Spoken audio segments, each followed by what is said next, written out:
നമസ്കാരം. എല്ലാ NTV പ്രേക്ഷകർക്കും നിങ്ങളുടെ ഇന്ന് എന്ന പ്രോഗ്രാമിലേക്ക് സുസ്വാഗതം. ഇന്ന് 2025 ജൂൺ മാസം 14-ാം തീയതി, 1200-ാം ആണ്ട് ഇടവ മാസം 31-ാം തീയതി ശനിയാഴ്ച. ഉത്രാടം നക്ഷത്രമാണ് ഇന്ന്. ഉത്രാടം നക്ഷത്രം പൊതുവെ ശുഭനക്ഷത്രമാണെങ്കിൽ പോലും ഇന്ന് ശനിയാഴ്ചയാണ്. ഇന്നത്തെ ദിവസം അത്ര നല്ലതല്ല. ശനിയാഴ്ച പലതരത്തിലുള്ള വിഷമാവസ്ഥകളെ കൊടുക്കുന്ന ദിവസമാണ് ശനിയാഴ്ച. പലതരത്തിലുള്ള തടസ്സങ്ങളെ കൊടുക്കുന്ന ദിവസമാണ് ശനിയാഴ്ച. അപ്പോൾ ഇന്ന് പൊതുവെ ശുഭകാര്യങ്ങളൊന്നും ചെയ്യാതിരിക്കുന്നതാണ് ഏറ്റവും ഉത്തമം. കാരണം ദിവസം നല്ലതല്ല. പക്ഷേ ഉത്രാട നക്ഷത്രം ബർത്ത്ഡേ ആയിട്ട് വന്നിട്ടുള്ളവർ, ഇടവ മാസത്തിലെ ബർത്ത്ഡേ ആയിട്ട് വന്നിട്ടുള്ളവർക്ക് ഒരു വർഷത്തെ ഫലത്തെ ചിന്തിക്കുമ്പോൾ നിങ്ങൾക്ക് അത്ര ഭാഗ്യദായകമായ ഒരു വർഷമല്ല. സാമ്പത്തിക നഷ്ടം, ശാരീരിക വൈഷമ്യം, രോഗായ ദുരിതങ്ങൾ, ശത്രുഭയം ഇങ്ങനെയൊക്കെ ഉണ്ടാവുകയും എല്ലാ കാര്യങ്ങൾക്കും ഇഴച്ചിൽ വരും, കാര്യതാമസം ഉണ്ടാവും. പതുക്കെ സഞ്ചരിക്കുന്നവൻ ശനി. അതുകൊണ്ടാണ് ശനിയെ മന്ദൻ എന്ന് വിളിക്കണേ. അതുകൊണ്ട് ശനിയെ പ്രീതിപ്പെടുത്തി കൊണ്ടുപോകണം. ശാസ്താവിന് നീരാഞ്ജനം കത്തിക്കണം.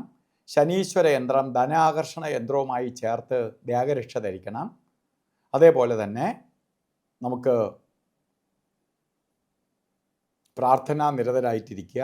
ഇന്നത്തെ ദിവസം നമുക്ക് പൊതുവേ നല്ലതല്ല. എന്നാലും ഓരോ കാര്യത്തിന് തുനിയുമ്പോഴും ഇറങ്ങുമ്പോഴും രാവുകാല സമയം നോക്കി യാത്ര തിരിക്കുന്നത് നന്നായിരിക്കും. 9:16 തൊട്ട് 10:50 വരെ രാവുകാല സമയമുണ്ട്. ഈ സമയം യാത്രയ്ക്ക് നല്ലതല്ല.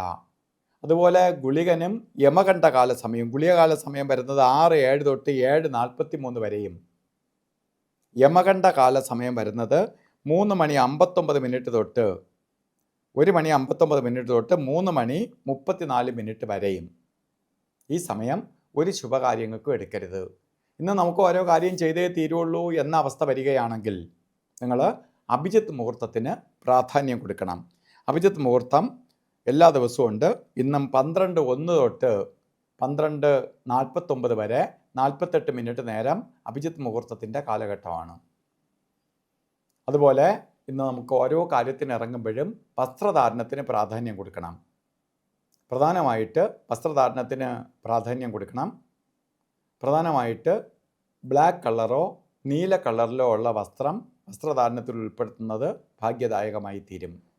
ഇന്നത്തെ ദിവസം എല്ലാവർക്കും ഐശ്വര്യപ്രദമായി തീരട്ടെ എന്ന് സർവേശ്വരനോട് പ്രാർത്ഥിച്ചുകൊണ്ട് നിർത്തുന്നു.